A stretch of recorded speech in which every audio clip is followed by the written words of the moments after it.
We are at New Brunswick Superior Court.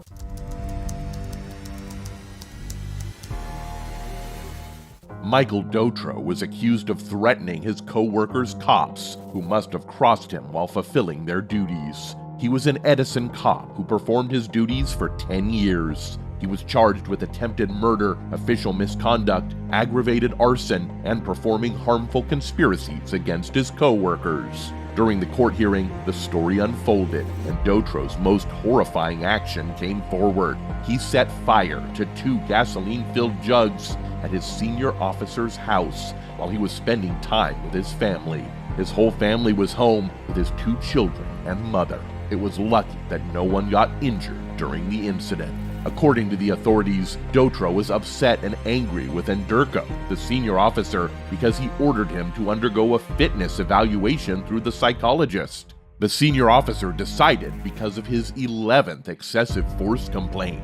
Sneaking up on a home in the early morning hours while everyone was asleep, and knowing that other people were in the home, that's depraved, there's no doubt, Jimenez said in the court hearings. Moreover, it isn't just a case. In further investigations, it also came to know that he was accused of cyberbullying a female police officer in the police department. He tried to get access to the department's computer database. The court proceedings moved further.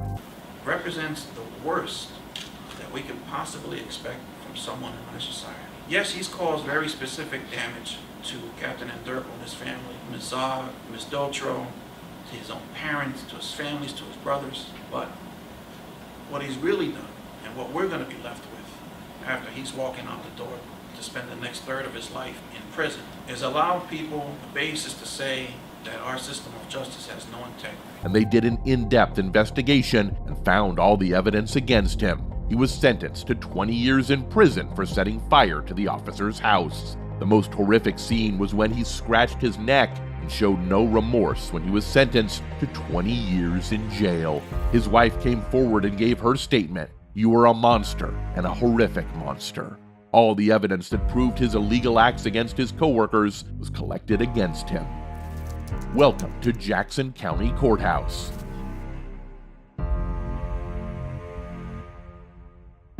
He was Zachary Wester. He was a former sheriff's deputy facing disturbing allegations of planting evidence during routine traffic stops. In this community, Wester was once seen as a guardian of the law. However, as the story unfolded in court, a dark story emerged. After almost a year of checking in a small town, authorities revealed that 26-year-old former deputy Zachary Wester would stop drivers for small traffic mistakes. I'm just trying to think what's going to be best for what is that right there? That right there. What is what? This? That straw right there. This is no straw. It's an ink pen. Oh, okay. It's okay. an ink pen. It was connected. It looked like it was connected straw. to that arc. Hey, Just I hang just tight, got okay? pulled over, but Anything in the vehicle I need to be concerned about? Bombs, hand grenades, drugs, rocket launchers. No. Okay. Absolutely. Okay. All right. There's going to be a K9 coming in a minute, and she's going to walk around the car. Okay. But instead of doing that, would you consent to a search of your vehicle? You're fine with that? Okay. All right. You mind stepping out and just hanging out with this deputy right back here? No, I don't. I'm scared of being in this traffic. To be No, honest. Deputy Hayke will take care of you. Shockingly, they said he would put drugs on them and then arrest them.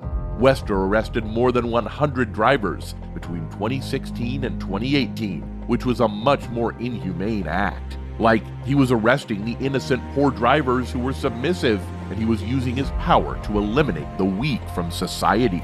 You've robbed me of my credibility being a mother and a grandmother for the last 3 years. I've probably missed 1.5 years of my grandbaby's life because of this. I wish you no ill will, and you'll never know what you've done to me until you have children of your own, so.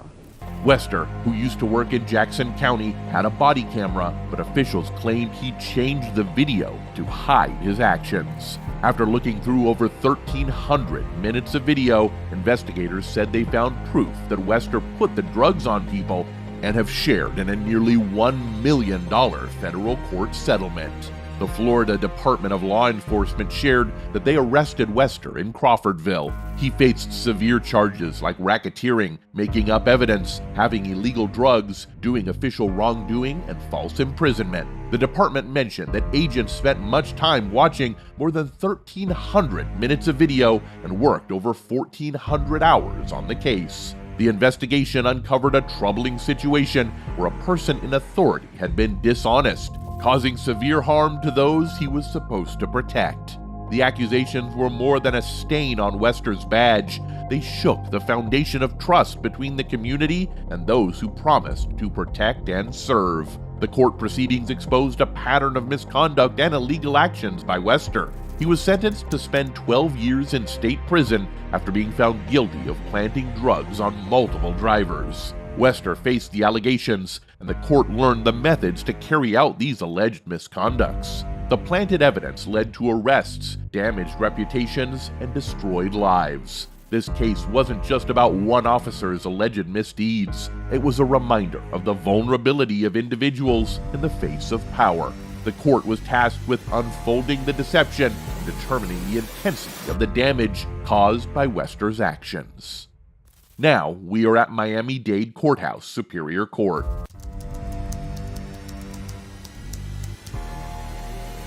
A former Miami police officer, Lester Bowenblust, had been given a 45-day jail sentence for hurting a nurse at Jackson Memorial Hospital while he was on duty. Bowenblust, who was 51, faced probation for 3 years after he got out of jail and did 100 hours of community service. Bowenblust was found guilty of hurting a nurse over the age of 65 and holding her against her will. Count 1, battery on a person 65 years of age or older, and guilty on 1 count of false imprisonment. Bowenblust's family was distraught when Miami-Dade County Judge Marissa Tinkler Mendez said he would go to jail. The dispute occurred when Bowenblust's niece, who was having mental problems, left the hospital. Her dad brought her back the next day, but the doctor said she couldn't come back in and he needed to make another appointment. The situation got out of control from there. Instead of his niece's father, he showed up in the hospital in the uniform. He demanded that Nicholson readmit her to the hospital. He said she couldn't discuss the details of the patients in front of the public. In May 2018, security cameras at Jackson Memorial Hospital's Behavioral Health Unit recorded Bowenblust grabbing James Nicholson, who was 65 at the time. Bowenblust threw Nicholson to the ground and arrested her. He willfully used his power and threatened her for his benefit. Nicholson was shocked and scared and said, "I was never ever expected to be grabbed from the back and thrown from side to side, to a point where I was yelling at the top of my lungs, help, help." I'd like to say that I'm remorseful for the incident that took place. at least he admitted what he did. Justice was served and he was sentenced to the punishment by the court. Welcome to the Pike County Courthouse.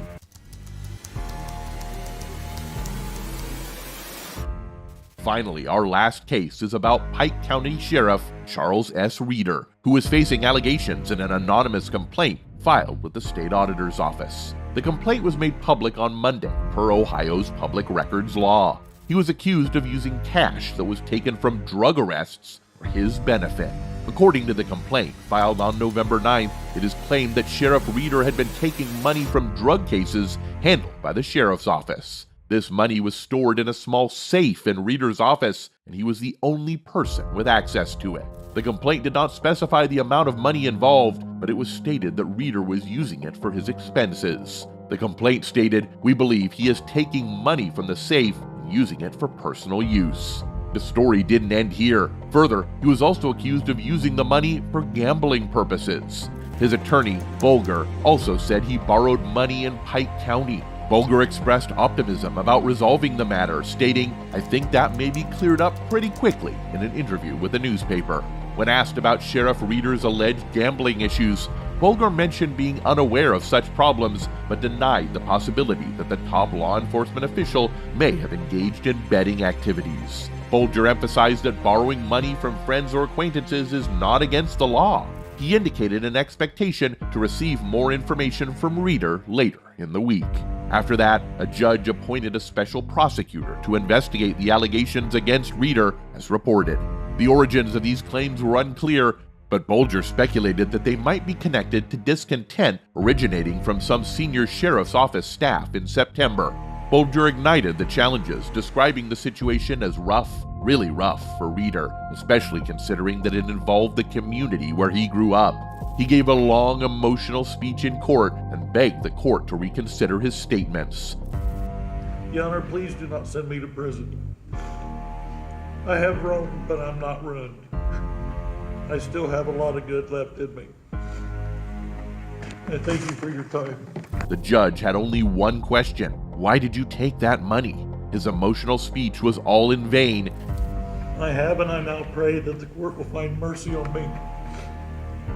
And I beg the court, if they see fit, to grant me community control, even with the strictest sanctions. And he faced the consequences of his actions. The court punished him as he didn't serve as a peace officer, did not hold public office, and spent 3 years in jail.